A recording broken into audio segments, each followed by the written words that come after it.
Hey y'all, welcome in or welcome back to the channel and welcome to a new video. Today we're going to be talking about what I think might be the biggest Temu shopping account that I've personally encountered. There might be other accounts on your radar, and there's certainly people I know who do shop on Temu, a lot. But this account is at least like a top contender for Temu shopping. So today we're going to be focusing on a few things. So number one is why I think or how this account promotes unsustainable shopping habits.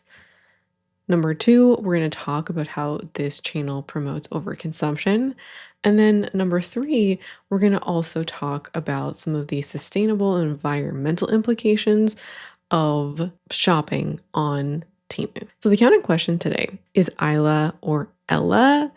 I'm not exactly sure how to say it. It's Eylla. And this account has 80,000 followers. And the thing about this account is that they've existed for just over a year and a half. And to gain 80,000 followers in a year and a half period is kind of remarkable. And the bulk of their content, the bulk of what they do are hauls. I would say they exclusively do hauls, but there were some posts from early on in their channel where they weren't doing hauls. And they have gained their following from hauling literally thousands of things in about a year and a half's time, which is insane. Like to have a channel dedicated to just hauling things is wild, in my opinion. And the fast growth of this channel is one of the reasons why I wanted to touch on it as well. And I want to show you just how much or just how many Temu videos this person makes. So I'm giving you a screenshot of the last 12 videos that they made.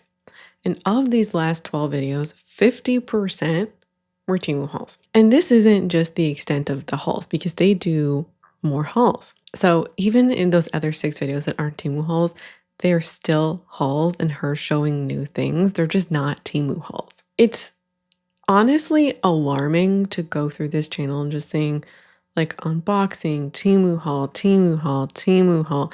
It's a lot. I'm also going to show you a screenshot. I literally scrolled down their page and I picked another random point in time. Another 50% Temu hauls. As we get to the bottom of the page, we definitely see less of that. She did a bunch of like lipstick swatches and organizing. Those were a few videos and represent the minority of the channel. She shopped on Shein for a while and did a bunch of Shein hauls, which did really well. Her content wasn't always like this because if we go and we scroll to her oldest content, her first handful of videos, she did a lot of lip combo videos. She had a lot of Kiko lipsticks, and so she showed a lot of lip combos, which is cool. Like, I don't really have a problem with that. And then she started organizing jewelry, and then she started shopping. Her first video on her channel was mid-April. By early May, like she posted a lot in that 2, maybe 3 week period. But by early May, she'd introduced the shopping content and then she started producing more of it. I'm scrolling through her videos now. She has some eyelash, like largely eyelash hauls that were doing approximately the same as her other content, like kind of in the 3 to maybe 6,000 views. And then she had other content that was doing better, like one of her lip combos got 20,000 views. Another lip combo got 50,000 views. 55,000 views. She keeps going with the lip combos. And then she does a haul from Action, which got just shy of 100,000 views. She does a Shein haul, gets 1.5 million views. And that's when the hauls start coming in and they start replacing the lip combo content. And from that point, the lip combo content peters out and it becomes all hauls from there. She does a bunch of Action hauls, which is like a European discounter. And then it goes from like some Shein and Temu and then mostly Temu. And then she from there did some like other hauls, which maybe we'll talk about later if we have some time. I do actually have a favorite videos of her, which I'll put on the screen. She's applying her lipstick to describe the video. and she does it in the shape of like the Palestine flag, and it's a Free Palestine post. Love it.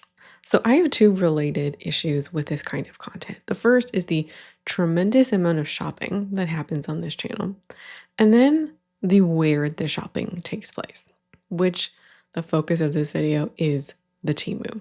So why don't I like Temu? Like, why am I such a Temu hater? First and foremost is the promotion of hyperconsumption. This is done via their low prices and the gamification and the incredible discounts, promoting huge sales. And they even do $0 items, which we'll see featured in these videos. Their slogan, "Shop like a billionaire," says a lot. That things are so cheap, you could buy things in such great quantities and such low prices. And its counterparts, like its marketplace counterparts, like Shein, promote disposable cheap consumption, or normalize, I should say. The ultra low prices combined with the trends, because these marketplaces, their bread and butter are trends. So you're enticed by what is hot and of the moment and at cheap prices. All of this increases the pleasure of the experience, increases the pleasure of shopping, which keeps you on the website, which keeps you going more. Temu can just be such a gateway for you. Click on one thing like your strawberry claw clip or like t-shirts with bows on them, and all of a sudden you're buying 12 swimsuits. And all of this being trend driven means it's of the moment. You're seeing lots of it around. Even if you're not on like Temu TikTok, there are certainly elements of style or fashion, like one thing we'll see later, off the shoulder tops, one shoulder tops, a lot of brown, a lot of butter yellow, all of these kinds of things you're seeing on Temu. You get to be of the moment, you get to be relevant, and you're seeing the very things that you're excited about, and then you're shopping in an excited state. It's all cheap. It all just heightens the pleasure of it all. All of this encourages impulsivity, overconsumption, and waste, because what happens to this stuff when it's no longer trending? It ends up at the thrift store or in landfills quite often. Reducing costs for the consumer quite often hides ethical and environmental costs that we don't see. A 2024 CSIS report likened Temu to spyware, not just as a shopping app. Temu requests extensive device permission, collects excessive user data, and is hard to uninstall. The report actually called Temu this is a direct quote, tick or a parasite. I'll link the full report in the description. With Temu, there's also and I quote, extremely high risk of forced labor within their supply chain. In 2023, U.S. House Select Committee report warned that Temu operates without any meaningful compliance program to prevent goods made with forced labor. They say that it relies on boilerplate supplier pledges but conducts no effective audits or sourcing verification. The full environmental impact of Temu is actually unknown because they have refused to provide much information. The similar marketplace sources like Amazon or Shein, which might be the closest equivalents, the reports are not good. And I don't really think that it's a far stretch to put Temu in the same kind of category, given, most especially with Shein, given the bidding strategies that are also employed on Temu, given all of the discounts and gamification that happens, all of the packages that were shipped out, and the use of like the de minimis loophole within the US, all the shipping concerns, but also all of the things that the goods are made out of, which is plastic. We'll talk more about that later, I promise. Places like Greenpeace have literally begged Temu to release any kind of environmental or sustainability report, and they refuse. If you refuse to provide an environmental or sustainability report because you don't have to, what good are you I don't trust you. I don't trust you. Corporations generally, when they can get away with it, they're gonna do it. Like, corporations have rarely ever done the good thing or like the right thing because it's like out of the goodness of their heart. But like Temu is fine doing all the greenwashing when you're on their website, and I'll show you some screenshots later because we're gonna be looking at some specific items. They'll say like 20 million trees pledged, or planting X amount of trees, make you feel, the consumer, good for shopping on their website, or like maybe Temu's not as bad as people are saying that they are, it is greenwashing. And overall, one of the things I learned is carbon offsetting is not really a thing. Like people try to say that carbon offsetting exists and it's a good thing, but it's one of those things that is done to placate you and me, the consumer, because overall, the climate crisis is a crisis and we need to globally, across the board. Of course, it's not everything equal. Some things need to be lowered more than others, but overall, we need to lower our carbon emissions, lower all of the shit that we're doing to pollute the planet. Offsetting emissions is not a lowering. Many of the carbon offsetting projects that have been researched are not doing the offsetting, like they're not even doing the thing that the project is saying that they're doing. So if they're saying like this forest exists and it's supposed to capture X amount of carbon, things like the project doesn't actually exist. The forest doesn't exist. When measured, the project, I'm just saying a forest in this example, is only capturing 25% of what the project has said. One analogy I heard recently was like no amount of, like if you have a glass of water and you pee in the glass of water and then you put sugar in the water, no amount of putting sugar in the water is going to take away the piss. It's not quite the same, but like, hope you get what I'm trying to say. Temu is greenwashing. So you as a consumer, like when you see their efforts, you feel a little bit better about shopping there. There is little good coming from a marketplace like Shein, except for low prices for the consumer. And we're going to talk about those. I promise you. That just comes at such a colossal cost that it doesn't even feel worth it. Especially when, and I feel like I have to say it now that I've kind of opened that can of worms, the argument that the low cost makes something like Temu one of the most affordable places to shop. People don't have other options. People don't have accessibility to affordable clothing or homewares, etc. What we see when people shop on Temu and what we're going to see today is not somebody who can afford to shop differently. The whole like irony of the situation, or even claiming that, oh, Temu is for people that like can't shop differently. And what people are doing when they shop on Temu is over consuming. What is shown time and time again when we look at who is actually shopping, how much money they're shopping at places like this, is not people who can't afford to shop differently. It's people who are spending hundreds of dollars at once buying random shit that they don't need. And that's what we're going to see in today's case. This is not somebody who can't afford to shop differently. And then they are promoting overconsumption. We're not seeing go buy these basics or any kind of language like that. We are seeing the same kind of hauling and glamorizing of abundance that we see in other places. So we're now going to go look into some of her content. So the videos that I speak about in this video, the videos that I wrote about, were the most recent videos.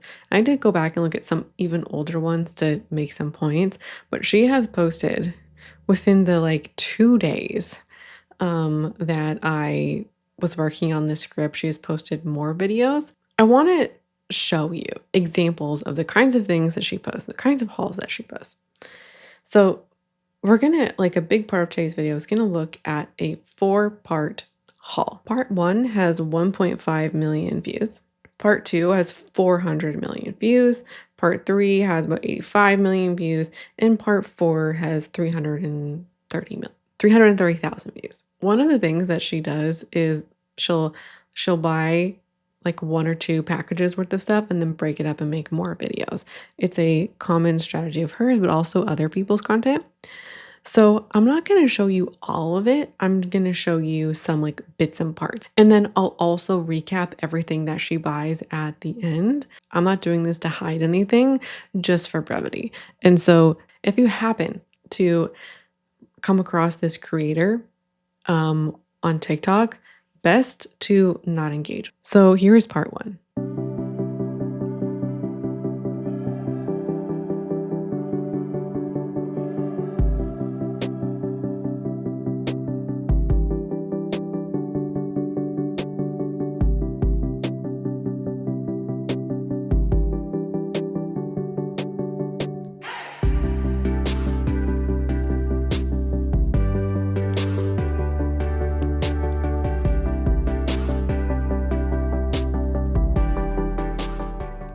It's just one big flex. Like you have the opening, the taking things out individually, so much stuff, it kind of tips over. A really popular trait of these videos, not just her videos, but like the Temu and Shein haul videos, it's a quantity flex. Let's now watch the content. So she empties it all out, and then now we're going to go through things one by one.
You get the point, right? So in this 4-part haul, we have 21 items featured, and it's just about all clothes except for one accessory. And she shows all of these items individually, and it's all trends. Like, it's all just trendy stuff. Like, even the kind of work shirt type, dress shirt types, it's like the big collar with the like the V-neck coming low, or like the crop cut, the wide sleeves, kind of Y2K style. That kind of sweater dress, the white one shown at the beginning, the collared shirts having a big moment, the one shoulder tops are having a moment. It's very trendy, and some of the fabrics just feel really cheap. Temu like Shein is a marketplace that works on a bidding system. And what this means is that there's a spot for like a product, and different manufacturers will bid on it, and the cheapest bid wins. The focus is really on how low the price can be. That alone, the focus on how low can the price be above just about all other factors, means that the manufacturers need to produce things at the absolute bare bones cheapest cost that they can. And this is a type of business that thrives on volume. So the profit margins are typically low, but if you're moving thousands or more like millions of units, that's where the profit is made. So what this means is that the manufacturers are going to make things as cheaply as possible. When it comes to fashion specifically, this is going to mean the wide use of polyester. It's one of the cheapest fabrics you can get, and also the cheapness is also going to come not just from the fabric, but the finishings, the production, the labor. Temu and Shein are known for their use of polyester. I've done a couple of samples here. And by the way, I didn't cherry pick. I didn't go, okay, here's 20 items. These are the worst case. No, these are average examples of products on Shein. You will get occasionally something with high cotton content, but that is usually more like a t-shirt, and represents the far minority of the clothing that we see. So I have a couple of things to show you. This dress right here.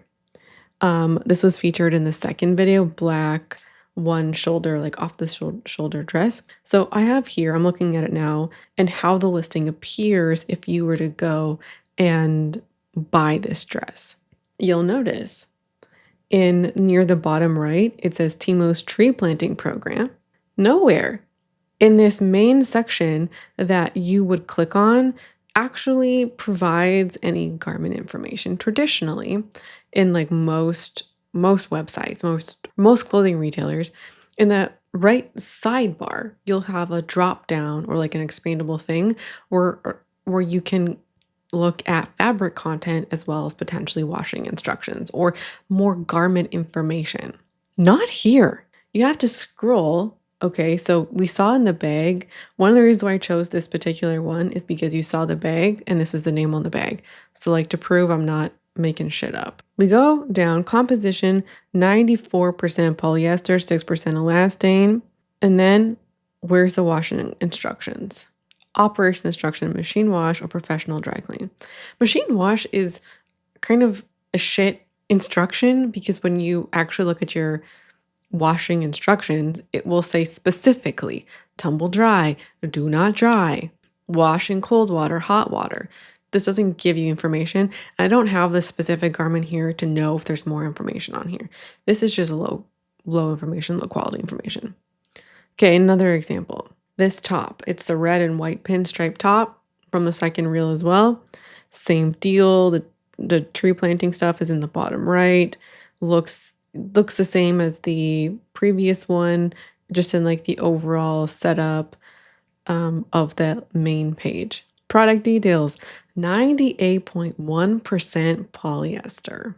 Are you surprised? I'm not. Okay, another one. This blue shirt. Okay, same deal, 100% polyester.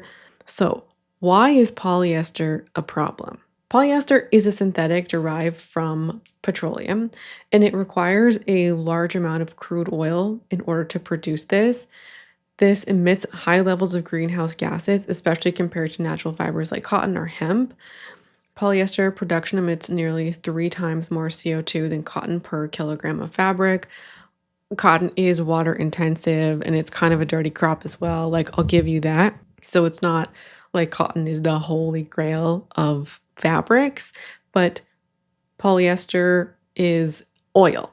So polyester is made by taking essentially plastic pellets and turning plastic into fiber. The high energy usage makes it one of the least sustainable fabrics. And that's just from a production standpoint. To make it really clear, polyester is essentially a plastic-based fiber. It's plastic. So when you hear people talking about microplastics or the problems of plastic, like it being difficult to recycle, to repurpose, to reuse, plastic being on the planet forever, all of that applies to clothes. I don't know that people fully grasp the connection that clothes, the polyester is essentially wearable plastic. All of the problems of plastic cross over into polyester clothing. This is relevant because your polyester clothes are not going to break down in the landfill. And when discarded, like if somebody's not wearing them and somebody's not using them, and we're not actually like wearing out our clothes and they're not in somebody's home, they are often discarded. Polyester garments often accumulate as long-term waste. This is especially the case when trends encourage quick disposal. One of the biggest concerns with polyester is the microplastic shedding, and this happens largely through the washing of your clothing and their microplastics, so we often don't notice that they are shedding. These microplastics can bypass water treatment plants, end up in oceans, and they've been found in seafood, drinking water, and human bodies. The only two wins for polyester are that it's cheap and it's typically easy to wash. Not all polyester garments are made equal. Like, many people have the experience of buying a top or a skirt or something and it's shrinking in the wash. So like a polyester pant, as an example, will typically wash easily. Like, you don't have to put in much effort in the washing process, and it's not like a specialty wash item, which is nice, but you also have the shedding of microplastics. And then additionally, polyester items are cheap, and they're some of the cheapest clothing that can be made because they're typically made from virgin plastic. There are huge environmental implications to that. One of the things I actually learned as well recently is that a lot of clothing that uses recycled polyester is not actually clothes being recycled, or like the fabric of clothes being recycled and turned into like fabric in a second life. It's actually most often bottles, being like plastic bottles, being turned into recycled polyester. I'm glad that plastic bottles are being repurposed, but I think that also is kind of fitting that even what is quite often the case, not every case ever, is that even the clothing made of polyester is not being repurposed into other clothing. Also, virgin polyester clothing is typically not being recycled. You get what I'm saying? There is a huge discarding problem in the clothing industry, like a huge waste in the clothing industry, and little is happening with that waste because it is hard to do things with plastic and recycle plastic, including polyester clothes. Buying from Shein and Temu almost guarantees that the clothing you're buying is a high amount of polyester. A huge problem with these websites and these ultra cheap clothing. The way that the website is set up is to make it so you don't even go looking for that information. You don't even go thinking about it. It's not promoting in any kind of way critical thinking about what you're buying. It helps you bypass the critical thinking, and it helps you shop in an emotion, like a heightened state. The clothing industry and the problems of fast fashion aren't on this creator's back solely. That's not the case at all. It's not as though she is the only one or she is single-handedly destroying the environment. Absolutely not. But it is, and her content is part of the promotion of fast fashion and also just glamorizing overconsumption and the ultra fast fashion retailers that are doing so much damage. Let's now talk about the presentation of her videos because I think that matters. Her content looks similar, and I'll show you more examples as we go through. We quite often have in some cases, like the opening up and laying out all the packaging of the thing. We often as well have, like, when that's not being done, we have the pull out one, show it, or in some cases, try it. That's really popular in her content. Her content is very relaxing, I think, and soothing. It's very calming. She often picks these calming videos, not always. She likes to use Billie Eilish's Birds of a Feather a lot. Kind of a relaxing, ethereal kind of song. And the way that this content is, like, it's a relaxing style of video. I can't play her videos for you in their original form because of the copyright of the music and like the song selection, as well as like being able to hear the opening of the packaging and the slow kind of showcasing of product is very relaxing. That is important, and the way these videos are created is important because it lowers your guard. It relaxes you. Like, we are consuming dozens of products at a time in a relaxed state. It's also not just like the soothing and relaxing, but there's also like a glamorized nature to this. Her nails are, she often has like the long nails. She often has rings, and then her sleeves. The word I kind of felt like was maybe like glam. The presentation of it's kind of weird to say, like, just this part of her hand feels a little luxe, special, maybe glamorous, I think is at least fair to say. The point isn't whether or not you like this or you find her aesthetic appealing. It's, I think, it's communicating something. There's a glamour to it. There's a luxury to it. And then her backdrop often changes. Like, we'll see fragrance there, or we'll see handbags there, kind of giving off this luxe vibe as well.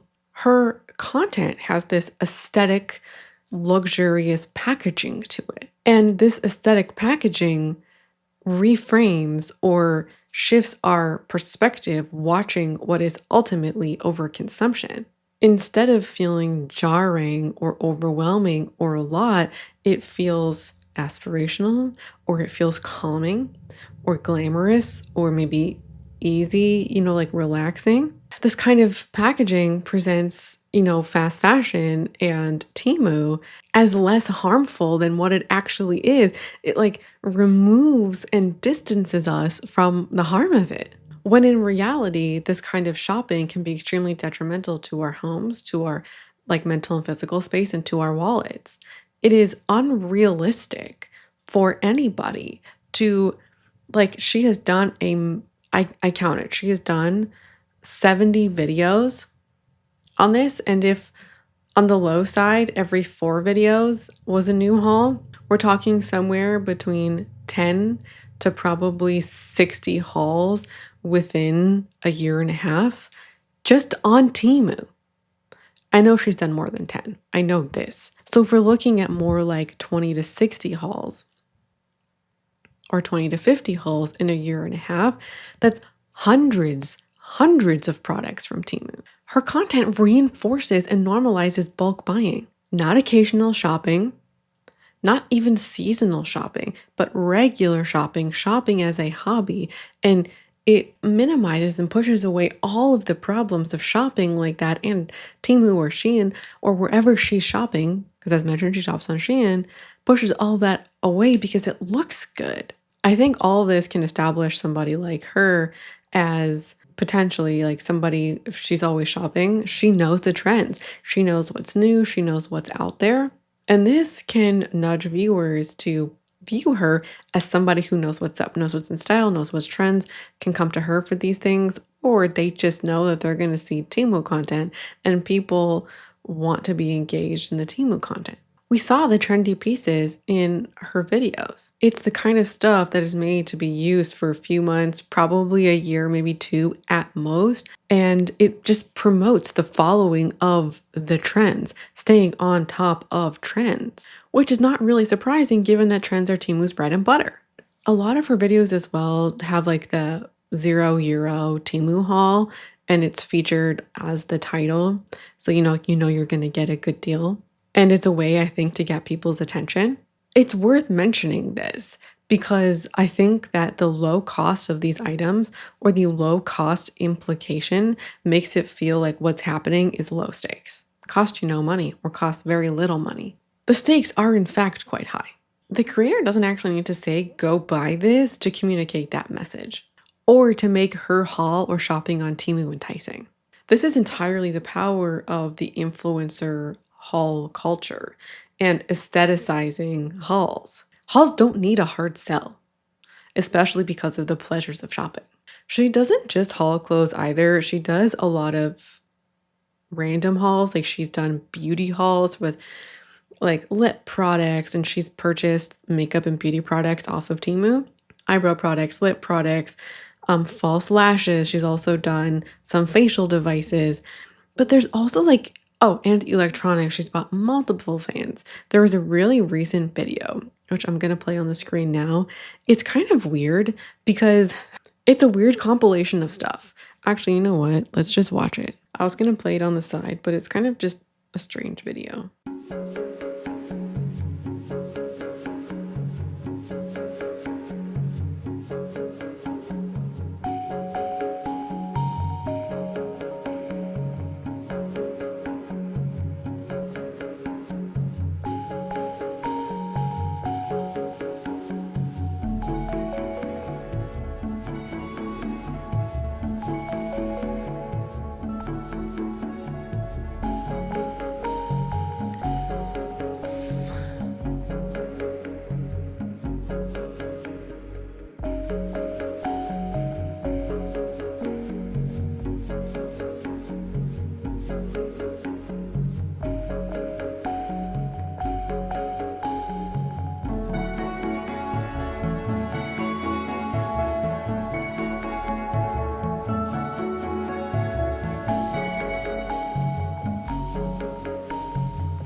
Okay, so the first thing is the bag, which looks cheap as hell. It looks so cheap. It looks so cheap that I would, if I purchased it to show on the channel, I wouldn't show it because it just looks bad. And then she bought massaging devices, like different massaging devices. The wood ones came in a set with all of these different kinds of massaging devices, and then she bought 2 plastic ones separately. The orange one at the end, I don't actually believe she's using correctly. I think it's kind of like you have There's handles on each end, and I think you're supposed to like go like this with it, like maybe like around your back, kind of thing like you might do with a towel. There was already one of those that came in the wood set. The plastic ones look cheap as hell and like they're gonna break on you in 5 seconds. But it's also like we can't even just buy one roller. We have to buy like the 5-piece wood set and then multiple plastic rollers. I mean, it kind of feels off content for her because she does like her other Temu stuff is like, some fans and electronics, which we do see in these kinds of content, but then we also see the beauty supplies. To have back rollers, back massagers was just a little odd. And like this goes without saying that if you need a massager, you need a massager. Typical average people don't need 5 or 6 of them. Some of these don't even look like they roll properly. We can't just buy even the one massage roller. One of her best performing Temu hauls is an all pink Temu haul because, you need to have a highly aestheticized pink theme for your home because like this facial device, it's a facial cleaning device. I saw it and I was like, what is this? Like, what are we doing? Do you know how to use it? I've never seen this before. I could just be out of the loop. I do live under a rock sometimes. A big reason why she makes these videos at all, and I think what prompted her switch from what she was doing to Temu is like, yeah, okay, the first Temu video does really well, like 1.5 million, but she's a Temu affiliate. She has an affiliate code, and so anybody who uses her code, she earns a commission. Temu commission, I believe, is around 20%. Like a lot of places, it varies, but that was like the general average that I found when doing my research. Look, this is not new. Affiliate programs are not new, and she's not doing anything that other influencers aren't doing. So I'm not like, oh my God, she's a Temu affiliate. Like, how dare she? Like, I can't, it's not quite like that because I acknowledge that affiliate programs are everywhere. And if you are influencer online, like you're probably affiliated with something somewhere. The point I'm making is that explains why there are so many hauls. She has a vested interest in selling you things. She has a vested interest in making her content desirable and aesthetic. We're going to move on. And Temu hauls aren't the only thing she hauls. One of her best performing videos is a haul from Action. And I have to show you this over here. It's a huge, massive haul, lots of face masks and beauty products. And I feel like quantity is the name of the game here. And if it's not overt quantity, it's like flexing of low pricing. So here are the problems with content like this. Number one, like first and foremost, normalizes quantity, normalizes regular shopping. Not a surprise for me to say. Literally every piece of, not an exaggeration, every piece of her content is a haul. It is shopping as entertainment. That is honestly like such a dangerous kind of content to get into because like your downtime is your entertainment is buying things. You're constantly as a viewer engaged with shopping. And it can keep you, even if you don't want that specific thing, keep you in a constant pleasure state, constant searching for new things state, constant quest of dopamine and novelty and pleasure. And it can create a baseline expectation that shopping, and not just shopping, large scale consumption, it's normal, it's aspirational, and it's fun. It blurs the line between need and desire. Like the sheer volume and frequency of purchases combined with aestheticized presentation reinforces the idea that wanting something is reason enough to buy it. There's no talking here ever. And so her content reinforces the viewer to respond to desire with action, specifically a purchase. Is this on her? No. And so as a viewer, we need to take some responsibility over what we watch. It's reinforcing larger ideas that we see on TikTok. And we are coming to the content with specific sets of behaviors that are promoted or that we continue to do or search out for, responding to things we want with desire with shopping. I'm not trying to say that the creator has no role in this because this content is being made to sell you things. But we also need to acknowledge the relationship between us and what we come to a video with and the habits that we come to video with, as well as the kinds of behaviors that watching certain kinds of content can encourage. this kind of content and being constantly engaged with it can keep us in a perpetual shopping loop and a perpetual quest for more. And the glamorizing of ultra cheap marketplaces, ultra cheap fashion and goods come with consequences, as we've talked about, that are nowhere here, which are obvious because, you know, creators, her aside, have a vested interest in you liking their content, finding it aesthetic, and wanting to buy from them. And this kind of content hides the true cost of hyperconsumption. Because what we are seeing is hyperconsumption when your entire channel is a haul channel. There are costs to your wallet, to your environment and the environment around us, and to your home and to your mental health. Like shopping on Shein and Temu is against all of our interests. And lastly, it desensitizes viewers to overconsumption. And it's not just this content. I want to stress that enough. It's not just this content.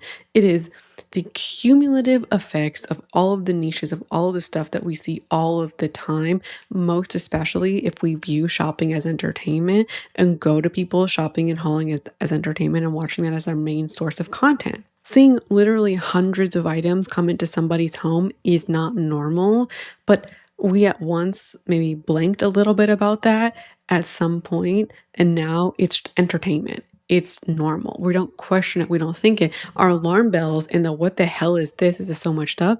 They're not going off anymore. What at one point felt like excess now feels ordinary, or at least unbothersome. She is at minimum, in Temu alone, hauling 200 items a year. I suspect it's probably more than that. This kind of content is the antithesis of mindful shopping or conscious shopping. So that's it for me today. I know we talked a bit about like Temu and we also talked about polyester. I'm not trying to scare you off of polyester. It is a problem, but places like Temu kind of exacerbate said problem. And it's also, to be clear, not just a Temu problem. It's the ultra fast fashion model that kind of makes polyester such a big problem.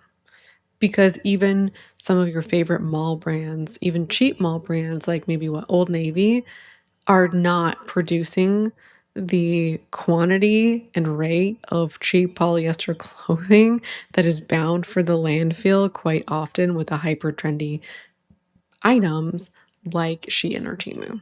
So that's everything for me today. Thanks for being here. Thanks for watching, and I hope to see you again around here soon for a new video. Bye.